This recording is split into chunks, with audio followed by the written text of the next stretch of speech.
وَرَسُولًا إِلَىٰ بَنِي اسرائیل، اور بنی اسرائیل کی طرف رسول بھیجے گا، انہیں بنائے گا.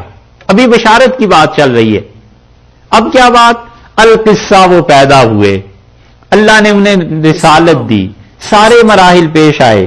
اب اس کے بعد انی قد جئتکم، انہوں نے کہا میں تمہارے پاس آیا ہوں بنی اسرائیل والو.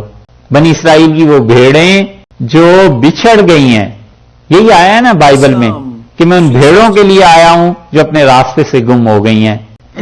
آج کل تو یہ بھیڑیے بنے ہوئے. انی قد جئتکم، انہوں نے کہا میں تمہارے پاس آیا ہوں بآیۃ من ربکم، اپنے پروردگار کی طرف سے ایک نشانی. انی اخلق لکم، میں تمہارے لیے اخلق کو بناتا ہوں. یہ خلق جو ہے نا، اس کی نسبت جب اللہ کی طرف ہو تو حقیقی پیدائش مراد ہوتی ہے، یعنی کسی چیز کے نہ ہونے سے ہونا، کسی چیز کا وجود ہی نہیں ہے بنا دینا، آسمانوں کا، زمین کا. اور خلق کی نسبت جب انسانوں کی طرف ہو تو اس کا مطلب یہ ہے کہ ایک صورت سے دوسری صورت میں تبدیل کرنا، کوئی خاص اندازہ.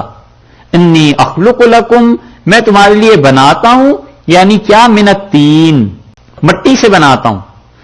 خود بخود نہیں، عدم سے وجود میں نہیں لے آتا، کوئی چیز ہو ہی نہ سرے سے اور بنا لوں، یہ نہیں. انہوں نے کہا میں بناتا ہوں تمہارے لیے مٹی سے. کیا بناتا ہوں؟ کوئی چیز بناتا ہوں کہیئۃ الطیر، پرندے جیسی چیز بناتا ہوں. فانفخ فیہ، اور اس میں میں پھونکتا ہوں، فیہ فیکون طیرا، اور وہ پرندہ بن جاتا ہے باذن اللہ، اللہ کے حکم سے. ساری انجیلیں خالی ہیں حضرت زکریا علیہ الصلوۃ والسلام کے اس معجزے سے. ایک ہے کاپٹک چرچ، مصر میں تھا، انہوں نے اس کا ذکر کیا ہے. ہمارے علم میں بھی تک وہی ہے. وہاں ایک نسخہ اسلام آباد میں دیکھنے کو ملا تھا کاپٹک چرچ کا، انہوں نے بس لکھا ہے، باقی کسی انجیل میں یہ نہیں. یہ قرآن نے بتایا ہے کہ انہوں نے کہا میں پرندہ، ایک مٹی لیتا ہوں، پرندے کی صورت جیسی کوئی چیز بناتا ہوں اور اس میں پھونکتا ہوں، وہ پرندہ بن جاتا ہے. وَأُبْرِئُ الْأَكْمَحَ، اور میں کیا کرتا ہوں؟ صحت، شفا بخشتا ہوں. الْأَكْمَحَ، اس کو جو پیدائشی اندھا ہے. وَالْأَبْرَص، اور اس کو جسے دو ترجمے کیے گئے، ایک تو یہ کہ کوڑ کا مرض ہو جاتا ہے، اور ابرس کا دوسرا ترجمہ یہ کیا گیا کہ جس کے جسم پہ سفید داغ پڑ جاتے ہیں، میں اس کا علاج کرتا ہوں، برس کا. دو باتیں. وَأُحْيِي الْمَوْتَى، اور میں مردوں کو زندہ کر دیتا ہوں بِإِذْنِ اللہ، اللہ کے حکم سے. یہ ان کے تینوں معجزات ان انجیلوں میں آتے ہیں. انہوں نے کہا ایک معجزہ تو یہ پرندے والا، تین یہ، چار ہو گئے. یہ چاروں معجزات ہیں میرے، دیکھو بِإِذْنِ اللہ، اللہ کے حکم سے. آپ ذرا سا غور کیجئے، اگر یہ دیکھا جائے تو انہوں نے کہا میں پیدا کرتا ہوں پرندے جیسی صورت کو اور میں اس میں پھونکتا ہوں تو پرندہ بن جاتا ہے. ٹھیک ہے، یہ بِإِذْنِ اللہ کے لفظ ہٹا دیجئے. اور میں پیدائشی اندھوں کو اور کوڑیوں کو اور مردوں کو زندہ کرتا ہوں اور میں انہیں شفا دیتا ہوں. یقیناً یہ بِإِذْنِ اللہ کے لفظ جو ہے نا، ہم کہتے ہیں یہ انجیل میں بھی آئے ہوں گے کہ میں اللہ کے حکم سے ایسے کرتا ہوں.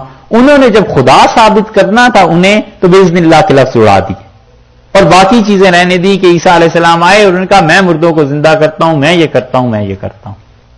یہ بِإِذْنِ اللہ کے الفاظ جو ہیں قرآن نے بیان کیے ہیں، انجیل میں نہیں، کیونکہ انہوں نے تو خدا بنانا تھا انہیں، تو وہ کیسے ان الفاظ کو رہنے دیتے. اور دوسری چیز، ان افعال کی نسبت انہوں نے اپنی طرف کی کہ میں کرتا ہوں، میں کرتا ہوں. ٹھیک ہے. اسی طرح بعض اوقات اللہ کے کچھ بندے ایسے ہوتے ہیں کہ جب ان پر کسی حالت کیفیت کا غلبہ ہو جاتا ہے تو کہتے ہیں میں نے یہ کام کیا. اب مرید سمجھتے ہیں حضرت اپنے لیے کہہ رہے ہیں کہ میں نے یہ کام کیا، لیکن مطلب وہاں بھی یہی ہوتا ہے کہ اللہ کی اجازت سے اللہ نے کیا ہے، میرے ہاتھ پہ اس چیز کو ظاہر کر دیا. یہ ہے وہ چیز.